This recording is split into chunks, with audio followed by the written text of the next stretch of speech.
Hello everyone, a very very good morning to all of you ji. नमस्कार, आप सभी लोगों को स्वागत है आप सभी लोगों का आज के सेशन में। स्वागत है जी आप सभी लोगों का बीएसपी फार्मेसी में, और स्वागत है जी आप सभी लोगों का फार्माकोलॉजी की पहली क्लास में। सो प्यारे बच्चों, आज हम लोग हमारी बी फार्मा 6th सेमेस्टर की फार्माकोलॉजी थर्ड को स्टार्ट करने जा रहे हैं। तो बिल्कुल भी समय को हम लोग व्यर्थ नहीं करेंगे और हमारे चैप्टर को स्टार्ट करेंगे, हमारे यूनिट को स्टार्ट करेंगे जिसका नाम है ड्रग एक्टिंग ऑन हमारा क्या बेटा जी, हमारा रेस्पिरेटरी सिस्टम। जहां पर हम लोग फार्माकोलॉजी ऑफ रेस्पिरेटरी सिस्टम, हमारा यहां पर एंटी अस्थमेटिक और सीओपीडी के बारे में हम लोग बेसिकली बात करने वाले हैं। तो अगर जो आप सभी लोगों को मेरी वॉइस और मेरी वीडियो क्लियर हो तो एक बारी फटाक से चैट सेशन में कंफर्मेशन दे देंगे, फिर उसके बाद में हम लोग आज के सेशन को स्टार्ट करेंगे। एक बारी फटाक से चैट सेशन में कंफर्मेशन दे देंगे बेटा जी, अगर जो आप सभी लोगों को मेरी वॉइस और मेरी वीडियो क्लियर हो तो चलेगा जी। तो देखिएगा, अगर जो हम लोग बेसिक इंट्रोडक्शन के बारे में बात करते हैं बेटा जी कि हमारा फार्माकोलॉजी ऑफ रेस्पिरेटरी सिस्टम आखिर होता क्या है, अगर जो हम इसके इंट्रोडक्शन के बारे में बात करें, बेसिक इंट्रो के बारे में बात करें, तो देखिएगा प्यारे बच्चों, the respiratory system is an essential system of human body responsible for respiration, oxygen supply and removal of carbon dioxide. अब देखिएगा, अब मैं अगर जो आपको यहां पर बात बोलूं तो रेस्पिरेटरी सिस्टम, सबसे पहला क्वेश्चन तो हमने पढ़ा कहां है। मैं आपको हमेशा बोलता हुआ हूं कि भाई जिस बच्चे को पैथोफिजियोलॉजी और एचएपी का ज्ञान नहीं है उसको फार्माकोलॉजी समझ में आने वाली नहीं है। अब आपका जो रेस्पिरेटरी सिस्टम है, आप लोगों को अगर जो याद होगा, बी फार्मा का आपका सेकंड सेमेस्टर जब गया तो सेकंड सेमेस्टर में आपका एक सब्जेक्ट था human anatomy and physiology second, उसके यूनिट नंबर थर्ड का जो पहला चैप्टर था वो आपका रेस्पिरेटरी सिस्टम था और दूसरा चैप्टर आपका क्या था, यूरिनरी सिस्टम था। तो वहां पर आप रेस्पिरेटरी सिस्टम के बारे में बात करते हैं। अब रेस्पिरेटरी सिस्टम क्या है, हमारी ह्यूमन बॉडी का एक इंपॉर्टेंट सिस्टम होता है। अब मैं बात करूं भाई, हम किसी भी सिस्टम को पढ़े, हमारी बॉडी के किसी भी सिस्टम को पढ़े, हमारी बॉडी के लिए हर एक सिस्टम इंपॉर्टेंट है। भाई डाइजेस्टिव सिस्टम पढ़ते हैं तो one of the most important system of our body, हम रेस्पिरेटरी सिस्टम पढ़ते हैं one of the most important system of our body, हम यूरिनरी सिस्टम पढ़ते हैं one of the most important system of our body, endocrine system पढ़ते हैं one of the most important system of our body. तो क्या कोई system बेकार है? नहीं भाई, है ना। अब देखो क्या है कि हमारा जो रेस्पिरेटरी सिस्टम है ये हमारी क्या है, बॉडी का एक असेंशियल सिस्टम होता है, एक इंपोर्टेंट सिस्टम होता है हमारी ह्यूमन बॉडी का, जो किसके लिए रिस्पॉन्सिबल होता है, ये रिस्पॉन्सिबल होता है रेस्पिरेशन के लिए, हमारी बॉडी में ऑक्सीजन को सप्लाई करने के लिए और कार्बन डाइऑक्साइड को बॉडी से बाहर निकालने के लिए। यह काम हमारा कौन करता है, रेस्पिरेटरी सिस्टम करता है ना। हमारे ब्रोंक्यू, ब्रोंकाई और उसके आगे हमारे क्या है, एल्वोलाइज। ठीक है जी। तो यही हमारा क्या होता है कि यहां पर हमारा डीऑक्सीनेटेड ब्लड आता है, वहां से जो हमने ऑक्सीजन अंदर ली वो ऑक्सीजनेटेड ब्लड होकर के चला जाता है, हार्ट उसको पंप करके सारे के सारे जगह भेज देता है। तो ये सब कुछ हम लोग एचएपी के अंदर ऑलरेडी पढ़ चुके हैं भाई। कार्डियोवास्कुलर सिस्टम फर्स्ट सेमेस्टर की 5 यूनिट और सेकंड सेमेस्टर की हमारी 30 यूनिट के अंदर हम लोग ये सब कुछ अपना स्टडी किए हैं, बिल्कुल किए हैं भाई। चलेगा, देखिएगा, proper functioning of the respiratory system is necessary for maintaining normal metabolic activities. अब क्या है कि हमारा जो ये रेस्पिरेटरी सिस्टम है भाई, तो इस रेस्पिरेटरी सिस्टम का नॉर्मल रहना क्यों आवश्यक है। जैसे हमारा डाइजेस्टिव सिस्टम है, हमारा डाइजेस्टिव सिस्टम का नॉर्मल रहना क्यों आवश्यक है भाई, फूड के डाइजेशन के लिए भाई। ऐसे हमारा जो रेस्पिरेटरी सिस्टम है इसका नॉर्मल रहना क्यों जरूरी है, ताकि कि बेटा जी हमारा क्या हो सके, अगर जो नॉर्मल है, क्यों जरूरी है, क्यों नेसेसरी है, क्योंकि कि हमारा क्या करता है बेटा जी, अगर जो नॉर्मल है तो क्या करता है, जो हमारी बॉडी की मेटाबॉलिक एक्टिविटीज होती है उनको मेंटेन करके रखता है। अगर जो हमारा रेस्पिरेटरी सिस्टम एबनॉर्मल हुआ तो जो हमारी बॉडी की मेटाबॉलिक एक्टिविटीज है वो भी एबनॉर्मल हो जाएगी। तो हमारी बॉडी की मेटाबॉलिक एक्टिविटीज को मेंटेन रखने के लिए हमारा क्या बेटा जी, रेस्पिरेटरी सिस्टम प्रॉपर हमारा वर्किंग होना चाहिए। Various respiratory disorder such as asthma, chronic obstructive pulmonary disease यानी कि सीओपीडी, है ना, हमारा ब्रोंकाइट्स, हमारी अलग अलग कफ, हमारा है ना एलर्जी कंडीशन हमारी, जो कि हमारे क्या करते बेटा, हमारी ब्रीथिंग को और air flow in the lungs कि हमारी क्या है, अलग अलग हमारी रेस्पिरेटरी डिसऑर्डर्स होते हैं। अस्थमा हो गया, सीओपीडी हो गया, हमारा कफ हो गया, तो ये सब क्या करते बेटा जी, हमारे जो रेस्पिरेटरी डिसऑर्डर है ना, कि जो हमारी ब्रीथिंग है उसको एबनॉर्मल करते हैं। नॉर्मल ब्रीथिंग में हमारे क्या बेटा जी, अफेक्ट होता है, साथ ही साथ जो हमारा लंग्स के एयर फ्लो रहते हैं वहां पर हमें अफेक्ट देखने को मिलता है। तो इन्हीं सब बीमारियों के लिए हमारी कौन सी दवाइयां उपयोग होती है भाई? जैसे किसी को अस्थमा है तो उसमें अस्थमा वाली दवाई थोड़ी ना देंगे, कौन सी दवाई देंगे? एंटी अस्थमेटिक ड्रग देंगे। बिल्कुल सही बात है ना? जैसे हमें कफ है, खांसी है, हम वहां पर कौन सा यूज करते हैं भाई? आप लोगों ने पहले ही सेमेस्टर की इनऑर्गेनिक केमिस्ट्री की चौथी यूनिट के अंदर मिचलिनियस कंपाउंड के अंदर पहला ही कंपाउंड एक्सपेक्टोरेंट पढ़ा था ना, जहां पर भाई खांसी जुकाम को ठीक किया जा रहा था, हमारा वायरल फ्लू को हमारा ठीक किया जा रहा था या नहीं था? जो हमारे क्या कर रहा था, जो रेस्पिरेटरी ट्रैक है उसको क्लीन कर रहा था, जो म्यूकस वहां पर आकर के इकट्ठा हो गया था, पढ़ा थे? तो यही तो बात हम लोगों को यहां पर पढ़नी है। समझे कि नहीं समझे प्यारे बच्चों? तो क्या इंट्रोडक्शन आप लोगों को फार्माकोलॉजी ऑफ रेस्पिरेटरी सिस्टम, अभी इंट्रोडक्शन खत्म नहीं हुआ है, पर क्या जितनी बात मैंने अभी तक आपको बताई, अगर जो क्लियर हुई है प्यारे बच्चों, जो चैट सेशन में हार्ट वाला इमोजी भेज दीजिएगा। आगे बात करते देखिएगा कि pharmacology of respiratory system deals with the study of drug that act on the respiratory tract. कि जो हमारी फार्माकोलॉजी रेस्पिरेटरी सिस्टम की, वो किसके साथ में डील करती है? उन सभी दवाइयों के साथ में डील करती है जो दवाइयां हमारी रेस्पिरेटरी ट्रैक पर जाकर के काम करती हो, रेस्पिरेटरी ट्रैक पर जाकर के एक्ट करती हो, यानी कि कार्य करती हो। जैसे कि हमारा बेटा जी, हमारा क्या है, ब्रोंकोडाइलेशन हमारा यहां पर आ जाएगा।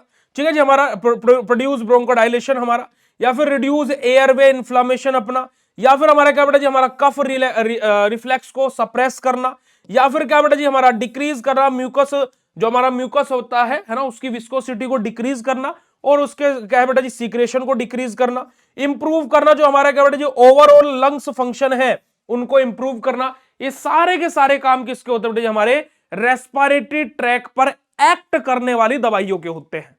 ठीक है जी, तो फार्माकोलॉजी ऑफ रेस्पिरेटरी सिस्टम में हम उन्हीं दवाइयों के बारे में पढ़ते हैं जो दवाइयां हमारी रेस्पिरेटरी ट्रैक पर काम करती हो, एक्ट करती हो। ठीक है जी, चलिएगा। तो अब यहां पर सबसे पहले हम लोग बात करेंगे हमारी, अगर जो बात की जाए यहां पर, हम लोग सबसे पहले एंटी अस्थमेटिक ड्रग के बारे में बात करेंगे। किसके बारे में बात करेंगे बेटा जी? Anti asthmatic drug. अब देखो, इसके नाम से ही पता लग रहा है, क्या है बेटा जी? इसके नाम से ही पता लग रहा है, क्या पता लग रहा है भाई? कि ये ऐसी दवाइयां हैं जो अस्थमा को ठीक करेगी। अब यहां पर मैं आपको अस्थमा पढ़ाना जरूरी नहीं समझता हूं, क्योंकि अस्थमा आप लोग पैथोफिजियोलॉजी की सेकंड सेमेस्टर में पढ़ के आए हो भाई, सभी पढ़ के आए होंगे कि अस्थमा क्या होता है। अब उस बीमारी को ठीक करने के लिए हम लोग क्या कर लेते हैं बेटे? हमारे एंटी अस्थमेटिक ड्रग लेते हैं। तो देखिएगा, anti asthmatic drug are use in the हमारा preservation and treatment of asthma.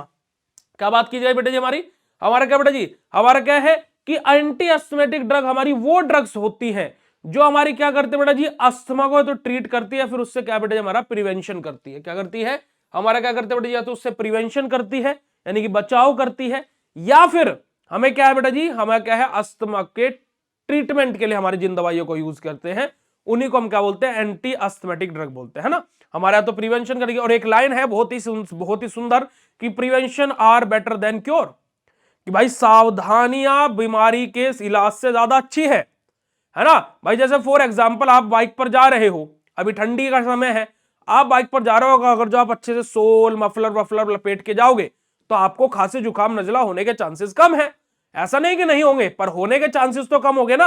आप प्रिकॉशंस नहीं अप्लाई करोगे तो prevention are better than cure, तो वही चीज यहां पर है। ठीक है जी। Asthma is a chronic inflammatory disease of airway characterised by, अब देखो हम थोड़ा सा अस्थमा के बारे में जान लेते हैं कि अस्थमा क्या होती है बेटा जी? हमारी क्रोनिक इंफ्लेमेटरी डिसीज होती है। क्या होती है प्यारे बच्चों? क्रोनिक इंफ्लेमेटरी डिसीज होती है। कौन? हमारी अस्थमा। ठीक है जी। अब जो क्या करते हैं बेटा जी, हमारा ब्रोंको कॉन्ट्रैक्शन हमारा करती है, जहां पर हमें ब्रोंको डायलेशन हमें करना पड़ेगा। एयरवे इन्फ्लामेशन करती है, जहां पर हमें क्या एयरवे के इन्फ्लामेशन को डिक्रीज करना पड़ेगा, रिड्यूस करना पड़ेगा, क्योंकि हमारी बेटा जी क्या है, रेस्पिरेटरी सिस्टम पर एक्ट करने वाली दवाइयां यही काम कर रही थी ना। आप यहां पर देखिएगा जरा, यही काम कर रही थी ना। कहां गया इन्फ्लामेशन? ये रिड्यूस एयरवे इन्फ्लामेशन अपना, यहां पर हमारा क्या है, एयरवे इन्फ्लामेशन ही कोज हो रहा है। इंक्रीज म्यूकस सिक्रेशन, ये क्या कर रही है? म्यूकस का सिक्रेशन इंक्रीज कर रही है। वहीं पर हमारी जो रेस्पिरेटरी ट्रैक पर जो दवाइयां एक्ट कर रही थी वो क्या कर रही थी? म्यूकस के सिक्रेशन को डिक्रीज कर रही थी। तो these drug in help to relieving हमारा सिम्टम्स एंड प्रिवेंटिंग अटैक्स अपने, कि क्या करती है जो हमारी एंटी अस्थमेटिक ड्रग होती है। अब देखो अस्थमा में ये सारी चीजें हो रही है, तो जो एंटी अस्थमेटिक ड्रग होती है वो क्या करते हैं बेटा जी, इन सभी चीजों से क्या करती है, इन सभी सिम्टम्स से क्या करती है, रिलीफ दिलवाती है, साथ ही साथ इनसे क्या करते हैं बेटा जी, प्रिवेंट करते हैं कि इनका अटैक फर्दर ना हो पाए। तो यही कार्य हमारी क्या करती है, एंटी अस्थमेटिक ड्रग करती है। ठीक है जी, तो हमारी एंटी अस्थमेटिक ड्रग क्या होती है, अस्थमा क्या होता है, सिंपल भाषा में समझ में आया हो तो चैट सेशन में हार्ट वाला इमोजी भेज दीजिएगा। फिर हम लोग बात करते हैं classification of anti asthmatic drug के बारे में, जहां पर हमारा क्या बेटा जी, ब्रोंकोडायलेटर्स आ जाएंगे। देखो हमारा क्या हो रहा था बेटा जी, अस्थमा में हमारा क्या होता, ब्रोंको कॉन्ट्रैक्शन हो रहा था, यानी कि कॉन्ट्रैक्ट हो रही थी, चीजें सिकुड़ रही थी, तो हमें क्या करना पड़ेगा बेटा जी, डायलेट करना पड़ेगा। तो यहां पर हमारा क्या आएगा, ब्रोंकोडायलेटर्स हमारे आ जाएंगे, जहां पर हमारा बीटा 2 एगोनिस्ट हमारे आ जाएंगे, मिथाइल एंथिन हमारा जेंथिन हमारे आ जाएंगे, और एंटी कोलिनर्जिक ड्रग्स हमारी यहां पर आ जाएंगी। वहीं पर ही दूसरी हमारी आती है anti inflammatory drugs. Anti inflammatory drug में हमारा क्या बेटा, हमारा कोर्टिकोस्टेरॉइड्स हमारे आ जाएंगे, और मास्ट सेल स्टेबलाइजर्स हमारे आ जाएंगे। और तीसरा हमारा क्या बेटा जी, हमारा ल्यूकोट्राइरिन हमारा मॉडिफायर्स हमारे, और चौथा हमारा क्या बेटा जी, बायोलॉजिकल एजेंट्स हमारे होते हैं, जो कि हमारा क्या, ये एंटी अस्थमेटिक ड्रग का क्लासिफिकेशन होता है। ठीक है जी, क्या है, एक क्लास हमारी ब्रोंको डायलेटर्स अपने हैं, है ना, एक अपनी क्या है, एंटी इंफ्लामेटरी ड्रग्स है, एक हमारा क्या बेटा हमारा ल्यूकोट्राइन मॉडिफायर्स है, और एक हमारा क्या, बायोलॉजिकल हमारे एजेंट्स है।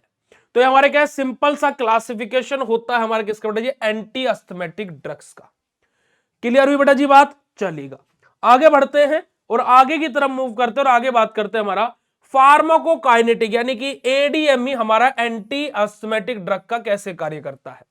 यानी कि जो हमारा एडीएमई होता है एंटी अस्थमेटिक ड्रग का, वो कैसे कार्य करता रहता है। जैसे कि देखिएगा, एब्जॉर्प्शन की बात की जाए तो mostly given by inhalation, oral और हमारा आईवी रूट, कि ज्यादातर जो हमारी एंटी अस्थमेटिक ड्रग रहेंगी वो क्या हो गया, तो इनहेल की जाएंगी, है ना, जैसे आपने अस्थमा पंप देखा होगा, या फिर आईवी रूट के थ्रू दी जाएगी, या फिर ओरली दी जाएगी। अब वो क्या है, एब्जॉर्ब हो गई, अब वो उसका क्या होगा बेटा जी, हमारा डिस्ट्रीब्यूशन होगा, वाइडली डिस्ट्रीब्यूट होगा कहां पर बेटा जी, लंग्स में, क्योंकि भाई अस्थमा का जो काम है वो रेस्पिरेटरी हमारा यही तो पोर्शन है।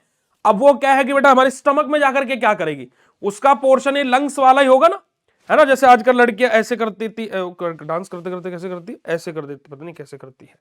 ठीक है जी, तो ये हमारा क्या होता है बेटा जी, हमारा डिस्ट्रीब्यूशन क्या होगा, वाइडली डिस्ट्रीब्यूशन होता है, जो हमारी क्या होती है बेटा जी, रेस्पिरेटरी सिस्टम में एक्ट करने वाली जो दवाइयां होती हैं उनका वाइडली डिस्ट्रीब्यूशन कहां पर होता है, लंग्स में होता है। मेटाबॉलिज्म की बात की जाए तो जो हमारी एंटी अस्थमेटिक ड्रग रहेंगी, इनका मेटाबॉलिज्म कहां पर देखने को मिलता है, लीवर के अंदर। कहां पर बेटा जी, लीवर के अंदर। और एक्सक्रीशन की बात की जाए तो जो हमारी एंटी अस्थमेटिक ड्रग रहेंगी, ये हमारी बॉडी से एक्सक्रीट आउट ज्यादातर किसके तौर पर होते हैं बेटा जी, किसके साथ में होते हैं, यूरिन के साथ में, है ना। हमारा एक्सक्रीशन किसके साथ में होता है बेटा जी, इनका यूरिन के साथ में। तो एडीएमई बिल्कुल सिंपल तरीके से समझ में आया कि एडीएमई हमारे एंटी अस्थमेटिक ड्रग का क्या होता है। देखो एब्जॉर्प्शन कहां से हो रहा है, मेनली हम लोग क्या है, अपना इनहेल कर रहे हैं, या फिर आईवी रूट के थ्रू ले रहे हैं, या फिर ओरली ले रहे हैं, हम ज्यादातर इनहेल ही करते हैं। दूसरा, डिस्ट्रीब्यूशन कहां पर हो रहा है, वाइल्ड डिस्ट्रीब्यूशन हमारा हो रहा है कहां पर बेटा जी, हमारे लंग्स के अंदर। अगर जो हम बात करें मेटाबॉलिज्म, मेटाबॉलिज्म कहां पर हो रहा है, लीवर के अंदर। और एक्सक्रीशन की बात करें तो मेनली कहां से एक्सक्रीट आउट हो रही है, यूरिन के थ्रू हमारी बॉडी से ये एक्सक्रीट आउट हो रही है। सिंपल है बात, चलेगा आगे मूव करते हैं, और आगे बात करते हैं बेटा जी हमारे फार्माकोकाइनेटिक के बाद में फार्माकोडायनेमिक, कि हमारी जो एंटी अस्थमेटिक ड्रग होती है उनके फार्माकोडायनेमिक क्या होते हैं। तो देखिएगा, बीटा 2 जो हमारे एगोनिस्ट हमारे रहेंगे, है ना, बीटा 2 हमारे जो एगोनिस्ट रहेंगे, है ना, यहां पर आप देखिएगा क्लासिफिकेशन में बीटा 2 एगोनिस्ट थे ना अपने, बीटा 2 एगोनिस्ट अपने हैं। तो जो हमारे बीटा 2 एगोनिस्ट रहेंगे बेटा जी, वो क्या करेंगे बेटा जी, हमारे रिलैक्स करेंगे ब्रोंकाइल स्मूथ मसल को, कि जो हमारे ब्रोंकाइल स्मूथ मसल्स हैं, बीटा 2 एगोनिस्ट क्या करेंगे, उनको रिलैक्स करने का काम करेंगे। क्या करने का काम करेंगे बेटा जी, रिलैक्स करने का। यानी कि क्या, अगर जो हम बीटा 2 एगोनिस्ट अपना ले रहे हैं तो वो क्या कार्य करेंगे बेटा जी, हमारे जो ब्रोंकाइज हैं उनको रिलैक्स कराने का काम करेंगे। उनकी फार्माकोलॉजी क्या होगी कि ब्रोंकाइज को रिलैक्स कराना। कॉर्टिकोस्टेरॉइड क्या करेंगे बेटा जी, हमारा एयरवे इन्फ्लामेशन जो है उसको रिड्यूस करने का काम करेंगे। जो एयरवे इन्फ्लामेशन जो बढ़ गया है ना, जो इन्फ्लामेशन कोज हो रहा है उसको क्या करेंगे, रिड्यूस यानी कि कम करने का काम करेंगे। यानी कि क्या, अगर जो कॉर्टिकोस्टेरॉइड्स जा रहे हैं तो वो क्या करेंगे बेटा जी, सिंपल सा कार्य करेंगे कि जो एयरवे इन्फ्लामेशन है उसको रिड्यूस करने का, है ना। उनसे हमारे क्या एक्सेप्टेशन रहेगी कि एयरवे इन्फ्लामेशन को रिड्यूस करेंगे। ठीक है जी। हमारा एंटी कोलिनर्जिक हमारे क्या करेंगे, ब्लॉक करेंगे M3 रिसेप्टर को, जो कि हमारा क्या है, किसके लिए रिस्पॉन्सिबल है, ब्रोंको डायलेशन के लिए। क्योंकि M3 रिसेप्टर अगर जो एक्टिव रहा तो हमारा क्या बेटा जी, ब्रोंको डायलेशन हमें देखने को मिलेगा, है ना। हमारा क्या बेटा जी, माफ कीजिएगा, ब्रोंको डायलेशन हमें देखने को मिलेगा।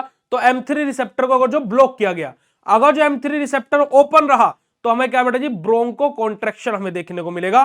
तो हमारे क्या है, जो एयरवेज है वो सिकुड़े रहेंगे, है ना, नैरो रहेंगे, क्योंकि कॉन्ट्रैक्शन हो रहा है। पर लेकिन हम जब M3 रिसेप्टर को ब्लॉक कर देंगे, है ना, मस्करिनिक 3 रिसेप्टर को जब हम ब्लॉक कर देंगे तो वहां से क्या होगा कि जो हमारा ब्रोंको कॉन्ट्रैक्शन है वो नहीं होगा। तो हमारा क्या, ब्रोंको डायलेशन करने में हेल्प करता है कौन बेटा जी, हमारा एंटी कोलिनर्जिक जो हमारी ड्रग रहती है। बात की जाए बेटा जी, हमारा ल्यूकोटायरिन जो हमारे एंटागोनिस्ट रहते हैं, ये क्या करते हैं बेटा जी, हमारा इनिबिट करते हैं ल्यूकोटायरिन मीडिएटेड जो हमारे ब्रोंको कॉन्ट्रैक्शंस जो हमारे होते हैं। कि जो हमारे क्या है बेटा जी, क्या है बेटा जी, ल्यूकोटायरिन जो हमारे एंटागोनिस्ट जो हमारे रहते हैं, क्या करते हैं, जो हमारे ल्यूकोटायरिन मीडिएटेड ब्रोंको कॉन्ट्रैक्शन हमारा जो हो रहा है उसको इनिबिट करते हैं। यानी कि क्या, ये भी हमारा किस में हेल्प करते हैं, ब्रोंको डायलेशन में हेल्प करते हैं, क्योंकि ये ब्रोंको कॉन्ट्रैक्शन को क्या कर रहे हैं बेटा जी, हमारे इनिबिट कर रहे हैं। इसको ब्रोंको कॉन्ट्रैक्शन को क्या कर रहे हैं बेटा जी, हमारे इनिबिट कर रहे हैं। ठीक है जी। तो ये हमारे अलग अलग, है ना, बीटा 2 एगोनिस्ट का क्या कार्य है बेटा जी, हमारा बेसिकली क्या करना, जो ब्रोंकाइल्स है उनके जो स्मूथ मसल्स है उनको रिलैक्स करना। हमारा जो कॉर्टिकोस्टेरॉइड्स उनका क्या काम है बेटा जी, एयरवे इन्फ्लामेशन को रिड्यूस करना।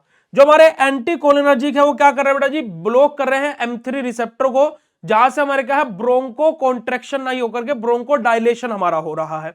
और ल्यूकोटायरिन हमारा एंटागोनिस्ट क्या कर रहे हैं बेटा जी, जो हमारे ल्यूकोटायरिन मीडिएटेड जो हमारे क्या बेटा जी, ब्रोंको कॉन्ट्रैक्शन है उसको क्या कर रहे हैं, ये इनिबिट कर रहे हैं, यानी कि उसको रोक रहे हैं।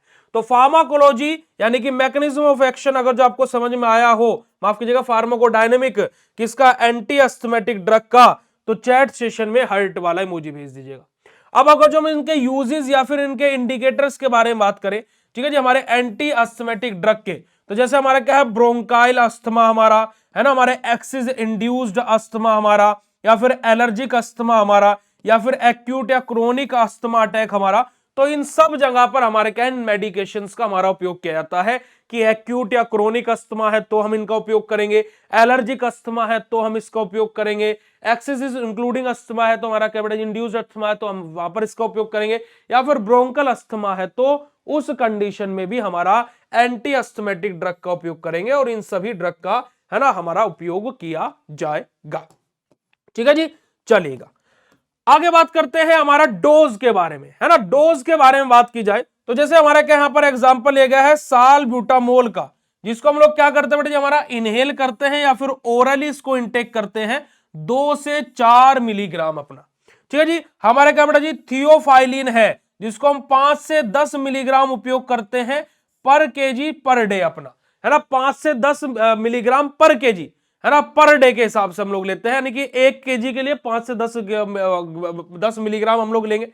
जैसे मान लीजिए किसी में 50 केजी वजन है, 50 केजी वजन है, तो हम लोग क्या कर देंगे इसमें बेटा जी, हमारा ये हमारा कितना हो जाएगा, 250 से लेकर के 500 mg मिलीग्राम इसका हो जाएगा एक दिन में 50 किलो के आदमी के लिए, है ना जी। चलेगा हमारा क्या बेटा जी, हमारा ब्रोंक्लो माइथोसोन हमारा जो क्या करता है बेटा जी, हमारा इनहेल्ड किया जाता है 200 से 800 मिलीग्राम हमारा एक दिन के अंदर। तो ये हमारा क्या बेटा जी, सिंपल सा हमारा क्या है, डोज के बारे में बताया गया है। अलग अलग मेडिसिन के सालब्यूटामोल हमारा यहां पर लिया गया है, थियोफाइलिन हमारा लिया गया है, और हमारा क्या बेटा हमारा ब्रोंक्लोमिथाइसोन हमारा यहां पर लिया गया है, जो कि इनहेल किया जाता है। ठीक है जी, चलेगा आगे की तरफ मूव करते हैं और आगे बात करते हैं हमारा एडवर्स इफेक्ट के बारे में, कि जो हमारी एंटी अस्थमेटिक ड्रग हमारी जो होती है उनके एडवर्स इफेक्ट क्या होते हैं। तो देखिएगा अगर जो हम लोग यहां पर बात करें तो बेटा जी, एडवर्स इफेक्ट में सबसे कॉमन है कि नोजिया देखने को मिल सकता है, हेडेक देखने को मिल सकता है ना, हमारा ट्रीमर्स हमें देखने को मिल सकते हैं, साथ ही साथ ओरल हमारा कॉन्डियंसिस हमें यहां पर देखने को मिलते हैं, इनकी इनहेल्ड स्टेरॉइड्स हमें यहां पर देखने को मिल सकते हैं। यानी कि एक तरीके से अगर जो मैं मेन बात करूं तो हमें क्या बेटा जी, हमारा ट्रैकीकार्डिया, हेडेक और नोजिया, ये 3 आप लोग याद रख सकते हो कि एडवर्स इफेक्ट हमारा एंटी अस्थमेटिक ड्रग का ट्रैकीकार्डिया, हेडेक और हमारा क्या बेटा जी, हमारा नोजिया हमें देखने को मिल सकता है। ठीक है जी। उसके बाद में हमारा ट्रिमर्स हमारा ये फर्दर हमारे, आप इनको एक्स्ट्रा वे में भी याद रख सकते हो, बट मेनली 3 आप हेडेक, नोजिया और हमारा ट्रैकीकार्डिया देखने को मिल सकता है। और अगर हम लोग कॉन्ट्रा इंडिकेशन की बात करें तो कॉन्ट्रा इंडिकेशन किसके साथ में होते हैं, हमारी anti asthmatic drug Contra indicated किसके साथ में होती है, जो हमारे कार्डिक डिसीज होती है उनके साथ में कॉन्ट्रा इंडिकेटेड रहते हैं। कौन बेटे, हमारी एंटी अस्थमेटिक ड्रग। हाइपरटेंशन के लिए हमारा कॉन्ट्रा इंडिकेटेड रहेगी। पेप्टिक अल्सर वाले केस में जो हमारे थियोफाइलिन है वो बेटा जी हमारा कॉन्ट्रा इंडिकेटेड रहेगी। और हाइपर सेंसिटिविटी टू ड्रग्स, कि जिस भी पेशेंट को हाइपर सेंसिटिविटी है ड्रग्स को लेकर के, तो उन पेशेंट के लिए भी हमारी क्या रहेगी, कॉन्ट्रा इंडिकेटेड रहेगी एंटी अस्थमेटिक ड्रग।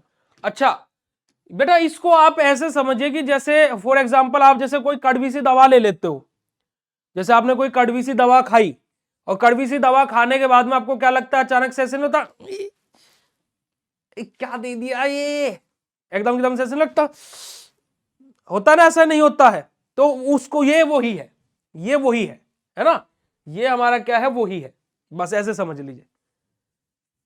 एक तरीके से जैसे झटका से ना दिया, क्या दे दिया यार, होता नहीं होता ऐसा, तो बस ये वही समझिएगा। ठीक है जी। जल्दी से एक बार चैट सेशन में कंफर्मेशन दे दीजिएगा अगर जो आप लोगों को आज की थ्योरी अच्छी लगी हो, और अपना फीडबैक दे दीजिएगा चैट सेशन में। फिर उसके बाद में आज के सेशन को हम लोग यहीं पर एंड करेंगे, और नेक्स्ट क्लास में हमारी फार्माकोलॉजी की पहली यूनिट समाप्त हो जाएगी। और अभी आपकी शाम को क्लास होगी या नहीं होगी, मैं आपको नोटिफिकेशन के थ्रू इन्फॉर्म करवा दूंगा। बाकी अदरवाइज फिर कल तो आपकी शाम को 9 बजे क्लास होगी, तो वो आप लोग अपना ज्वाइन कर लीजिएगा। ठीक है जी। आज अभी अभी अपलोड हो जाएगा बेटा, अभी अपलोड हो जाएगा। जैसे लेक्चर आपके कोर्स के अंदर पब्लिक होगा तो तुरंत मैं पिछले वाले लेक्चर के इस लेक्चर के दोनों के पीडीएफ आपके कोर्स के अंदर अपलोड करवा दूंगा। ठीक है, चलेगा। तो thank you so much for joining this session. Bye bye everyone, have a nice day to all of you, love you all बेटा जी, थैंक यू सो मच, शुक्रिया, नमस्कार, जय हिंद। मिलते हैं आप लोगों से नेक्स्ट सेशन में, तब तक के लिए bye, love you all, thank you so much.